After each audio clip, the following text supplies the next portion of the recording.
مرحبا بكم يا عشاق النكهات. هل أنتم مستعدون لوصفة ستأخذ حواسكم في رحلة لا تنسى؟ اليوم سنصنع بطاطا الشاورما المحملة، الطبق الذي سيدهش الجميع.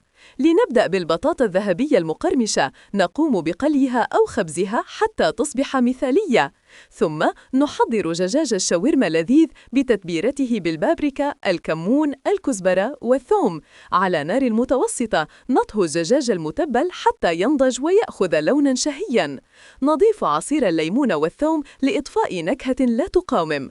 الآن حان وقت التجميع. نضع البطاطا الساخنة ثم نوزع فوقها دجاج الشاورما المطبوخ.